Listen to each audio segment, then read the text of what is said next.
Hey guys, आज हम squid game के एपिसोड 7 वीआईपीज और एपिसोड 8 फ्रंटमैन को ब्रीफली एक्सप्लेन करेंगे। लास्ट एपिसोड में इनाम और अली जियून और सांगवू के अगेंस्ट खेलते हुए मारे गए। अली को स्टाफ कॉफिन में डालकर ले जाता है। विनिंग प्लेयर्स हॉल में वापस जाते हैं। डियोक्सू वहाँ मिनियो को देखकर शॉक हो जाता है। मिनियो डियोक्सू का मजाक उड़ाती है क्योंकि उसे गेम को खेले बिना ही अगले राउंड में प्रमोट कर दिया गया। गेम का सबसे बड़ा प्रिंसिपल था कि गेम में सब प्लेयर्स को बराबर मौका मिलना चाहिए। डॉक्टर की मौत मिनियो को पार्टनर ना मिलने का कारण थी, पर मिनियो की इसमें कोई गलती नहीं थी, इसलिए मिनियो को छोड़ दिया जाता है। अब सिर्फ 17 प्लेयर्स बचे थे। ओवरसियर को वीआईपी का कॉल आता है और वो उसे बताता है कि वो लोग पहुंचने वाले हैं। कॉल के बाद ओवरसियर अपनी गन निकाल लेता है और जूनहो को बाहर निकलने को बोलता है। जूनहो ने फ़ोन को ओवरसियर से उल्टी तरफ को रख दिया था, जिससे ओवरसियर को उसके होने का एहसास हो गया। ओवरसियर उसे ढूंढ रहा था जब बीच में कॉल आ जाती है। उसके स्टाफ को नॉर्थ कोस्ट पर एक डेड बॉडी मिलती है। वो वहाँ से निकल जाता है और हम जूनहो को शेल्फ के पीछे छुपा देखते हैं। हॉल में लास्ट गेम की वजह से सारे प्लेयर्स परेशान थे। सब प्लेयर्स अपने किसी न किसी करीबी के मरने के लिए जिम्मेदार बन गए थे, पर सांगवू जियून को इस पर ज़्यादा ना सोचने की सलाह देता है। वो कहता है कि इनाम एक स्ट्रेंजर था जिसे जियून मात्र पिछले कुछ दिनों से जानता था। प्लेयर 069 फैसिलिटी में अपनी वाइफ के साथ आया था। दोनों लास्ट राउंड में साथ ही थे। उसकी वाइफ उसके कारण मारी गई थी। वो सब लोगों को ये पागलपन रोकने के लिए कहता है। वो प्लेयर्स को लास्ट 2 गेम्स के अगेंस्ट वोट करने को भी कहता है। सांगवू से झगड़ता है और कहता है कि इतना पैसा जो लोग मरे हैं उन सबकी ज़िंदगी से बढ़कर है। वो उसे कहता है कि अगर उसे इतना ही गिल्ट है तो उसे अपनी वाइफ की जगह मरना चाहिए था। जी उनको एहसास होता है कि उसका दोस्त कितना लालची और सेल्फिश है। उधर ओवरसियर उस बॉडी को देखने जाता है जो स्टाफ को मिली थी। उनको जूनहो की आईडी बॉडी की जेब में मिलती है।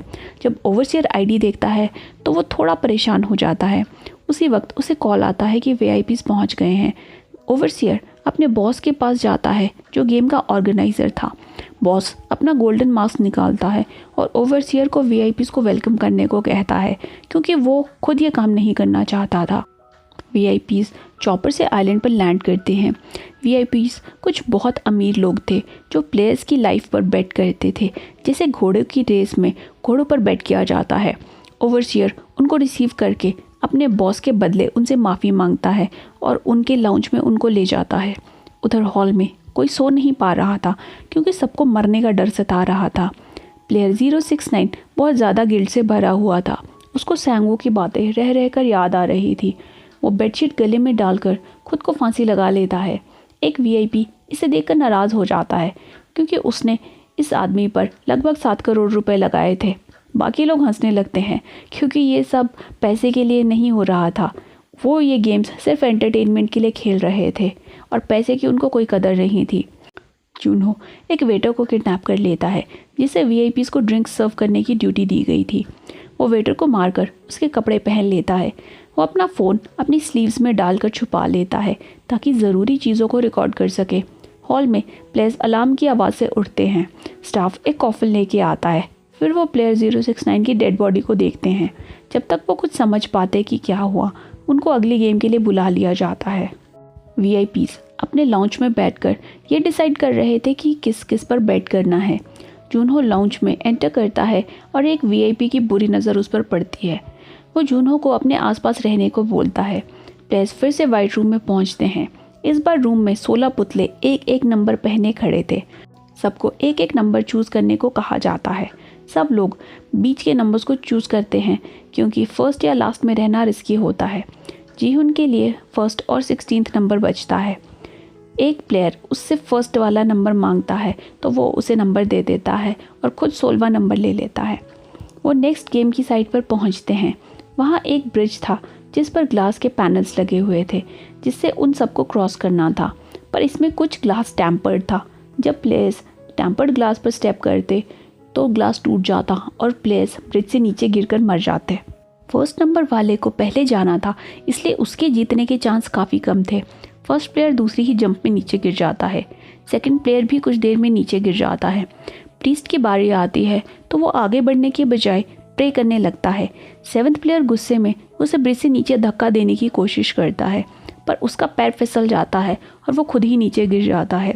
ब्रिज गॉड से उसे बचाने के लिए थैंक यू बोल ही रहा था जब अगला प्लेयर उसे धक्का मारकर नीचे गिरा देता है। सैंगवू परेशान हो रहा था क्योंकि आगे वाले प्लेयर्स ब्रिज क्रॉस करने में बहुत टाइम लगा रहे थे। डियोक्सू के सामने वाला प्लेयर नीचे गिर जाता है। अब डियोक्सू सबसे आगे था और मौत को सामने देखकर वो घबरा जाता है। वो अपने टीम मेंबर को उसकी जगह आगे जाने को कहता है। वो मना कर देता है क्योंकि ये ज़िंदगी और मौत का सवाल था। उधर लाउंज में वीआईपी जूनहो को अपने पास बिठा लेता है। वो जूनहो के साथ फ्लर्ट करने लगता है और उसका मास्क उतारने को कहता है। जूनहो जानता था कि मास्क उतारने से सबको उसकी सच्चाई पता चल जाएगी। वो वीआईपी को दूसरे कमरे में चलने को कहता है जहाँ थोड़ी प्राइवेसी हो। वीआईपी गेम को टोटली इग्नोर करके जूनहो के साथ चल पड़ता है। वो कपड़े उतार कर जूनहो के सामने खड़ा हो जाता है। जूनहो अपनी गन वीआईपी पर तान देता है और उसका मास्क उतार लेता है। जूनहो उसके कन्फेशन का वीडियो बनाता है। उधर गेम में मिन्यो डियोक्सू के टीममेट को धक्का देकर उसकी जगह ले लेती है। डियोक्सू और मिन्यो दोनों एक दूसरे को खूब गालियाँ देते हैं। मिन्यो नहीं चाहती थी कि डियोक्सू उसका समय बर्बाद करे, तो वो उससे पहले जाने का डिसाइड करती है क्योंकि अब सिर्फ 3 मिनट बचे थे। मिन्यो डियोक्सू के ग्लास पर स्टेप करती है। आगे बढ़ने की बजाय वो डियोक्सू को टाइटली पकड़ लेती है। वो डियोक्सू को याद दिलाती है जब उसने डियोक्सू को कहा था कि अगर डियोक्सू ने उसे धोखा दिया तो वो उसे मार डालेगी। डियोक्सू अपने आप को छुड़ाने की कोशिश करता है पर ग्लास पर जगह काफ़ी कम थी। मिन्यो फाइनली डियोक्सू को लेकर ब्रिज से नीचे कूद जाती है और दोनों मारे जाते हैं। अब सिर्फ 4 प्लेयर्स बचे थे, जीयुन, सेबियोक, सैंगवू और फ्रंट में एक बुजुर्ग व्यक्ति था जो कहता है कि वो ग्लास मेकर है जो 30 सालों से यही काम कर रहा है। वो लाइट की रिफ्लेक्शन देखकर दोनों तरह के ग्लास में फ़र्क बता सकता था। वो फटाफट कुछ ग्लासेस को क्रॉस कर लेता है। थोड़ी देर में ही वीआईपीज़ को समझ आ जाता है कि वो ग्लास में डिफरेंस कर सकता था। ओवरसीयर लाइट्स को ऑफ कर देता है। अब वो लास्ट ग्लास पर था, पर कौन सा ग्लास टैम्पर्ड है वो नहीं बता पा रहा था। वो बहुत समय लगा रहा था और 1 मिनट 15 सेकंड बचे थे। सैंगवू उसको सामने वाले ग्लास पर धक्का देता है और साइड के ग्लास पर स्टेप करके दूसरी ओर पहुंच जाता है। सेबियोक और जियून भी लास्ट मोमेंट पर ब्रिज क्रॉस कर लेते हैं। टाइम अप होते ही पूरा ब्रिज एक्सप्लोड करता है और कांच के टुकड़े हवा में उड़ते हैं। सैंगवू और जियून को ग्लास से छोटे मोटे कट्स लगते हैं, पर सेबियोक को गहरी चोट आ जाती है। ओवरसीयर स्टाफ को वीआईपी और वेटर का पता करने को कहता है क्योंकि दोनों ही मिसिंग थे।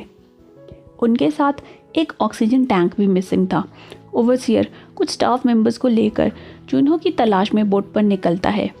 456 में से जीह्यून, सैंगवू और सेबियोक ये 3 ही प्लेयर्स गेम के 5 राउंड्स को पूरा कर पाए। हॉल में पहुंचकर जीह्यून सैंगवू को कन्फ्रंट करता है कि वो चारों राउंड को पूरा कर सकते थे और सैंगवू ने बिना बात के पिछले प्लेयर की जान ली। सैंगवू कहता है कि जीह्यून को उसका शुक्रिया अदा करना चाहिए कि उसे ये गंदा काम नहीं करना पड़ा। वो जीह्यून को बेवकूफ़ भी कहता है जिसे ये नहीं पता कि रियल लाइफ कैसे काम करती है। सेबियोक दूर से ही ये लड़ाई देख रही थी। स्टाफ उन तीनों को 5 राउंड्स को कंप्लीट करने के लिए कॉन्ग्रेचुलेट करता है। वो तीनों को एक एक बॉक्स गिफ्ट करते हैं और खाने पर इनवाइट करते हैं। सेबियोक वॉशरूम में जाकर जब अपने कपड़े उतारती है तो हम उसके पेट में एक कांच के टुकड़े को धंसा हुआ देखते हैं। वो हिम्मत करके कांच को निकालती है और अपनी शर्ट को जख्म पर बांध देती है। बॉक्स में उनके लिए कपड़े दिए गए थे। तीनों प्लेयर्स को एक ट्रायंगुलर डाइनिंग टेबल पर लाया जाता है और बढ़िया खाना खाने को दिया जाता है। सैंगवू और जियून खाने पर टूट पड़ते हैं, पर सेबियोक दर्द के कारण थोड़ा ही खा पाती है। खाने के बाद स्टाफ बर्तन ले जाते हैं, पर सबके टेबल पर एक एक नाइफ रख दी जाती है। उधर जूनहो ओवरसीयर से भाग रहा था। वो आइलैंड के दूसरी साइड पहुंचता है। उसके फ़ोन में फाइनली सिग्नल आता है और वो अपने सीनियर को फैसिलिटी में ली गई पिक्चर्स भेजता है। जब तक वो भाग पाता, स्टाफ और ओवरसीयर उसे देख लेते हैं।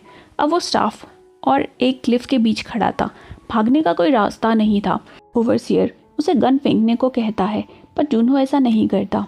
ओवरसीयर जूनहो की तरफ कदम बढ़ाता है तो जूनहो उसके कंधे में शूट कर देता है। उस वक्त ओवरसीयर अपना मास्क उतारता है। हम एज ऑडियंस और जूनहो दोनों ही शॉक हो जाते हैं क्योंकि ओवरसीयर और कोई नहीं जूनहो का भाई इन्हो था, जिसे जूनहो कब से ढूंढ रहा था। इन्हो अपने छोटे भाई जूनहो पर गन पॉइंट करता है। इन्हो उसे शूट कर देता है और बेचारा जूनहो अपने ही बड़े भाई के हाथों मारा जाता है। फैसिलिटी में तीनों प्लेयर्स हॉल में वापस आते हैं। तीनों एक दूसरे से अपनी दूरी बनाते हुए अपने अपने कॉर्नर में रहते हैं। जीहुन सेबियोक से जाकर पूछता है कि क्या वो ठीक है। सेबियोक अपनी नाइफ उस पर पॉइंट करती है। जब जीहुन कहता है कि वो उसे नुकसान पहुंचाने नहीं आया है तो वो नाइफ हटा लेती है। जीहुन सेबियोक को फाइनल राउंड में उसके साथ खेलने के लिए कहता है क्योंकि अब वो सांगवू पर भरोसा नहीं करता था। सेबियोक उसे पूछती है कि अगर वो जीत गया तो वो इतने पैसे का क्या करेगा। जीहुन कहता है कि वो अपने कर्ज उतारेगा, अपनी माँ का इलाज कराएगा और अपनी बेटी के लिए एक अच्छा पिता साबित होगा। सेबियोक उसे अपने छोटे भाई के बारे में बताती है। दोनों एक दूसरे को प्रॉमिस करते हैं कि अगर वो जीते तो दूसरे की फैमिली का ध्यान रखेंगे। फिर जीहुन देखता है कि सांगवू की आंख लग गई है। वो अपनी नाइफ लेकर उसे मारने के लिए बढ़ता है। इस पर सेबियोक उसे रोककर कहती है कि उनको सांगवू के जितना नीचे नहीं गिरना है। उसी वक्त जीहुन सेबियोक के जख्म से हो रही ब्लीडिंग को नोटिस करता है। जीहुन गेट को पीट पीट कर स्टाफ को हेल्प के लिए बुलाता है। स्टाफ वाले कॉफिन लेकर आते हैं। जीहुन सेबियोक को देखता है तो उसके बेड के पास सांगवू नाइफ लेकर खड़ा था। सांगवू ने सेबियोक को मार डाला था जिस दौरान जीहुन स्टाफ से दरवाज़ा खोलने की रिक्वेस्ट कर रहा था। जीहुन सेबियोक की बॉडी को हिलाने की कोशिश करता है पर वो मर चुकी थी। जीहुन की आंखें आंसुओं से भर जाती है। वो गुस्से में सांगवू पर अटैक करता है पर स्टाफ उसे बीच में ही रोक लेता है। स्टाफ सेबियोक की बॉडी को ले जाकर फर्नेस में जला देता है। गेम के फाइनल कंटेस्टेंट्स थे जीहुन और सांगवू। आगे की स्टोरी देखने के लिए स्क्विड गेम पार्ट 5 देखें। लिंक डिस्क्रिप्शन, आई बटन और एंड स्क्रीन तीनों पर है। वीडियो पसंद आई हो तो लाइक करें, चैनल पर नए हैं तो सब्सक्राइब करें। सांगवू ने सेबियोक को मारकर सही किया या गलत हमें कमेंट करके ज़रूर बताएं। आज के लिए इतना ही, मिलते हैं अगली वीडियो में, तब तक के लिए गुड बाय।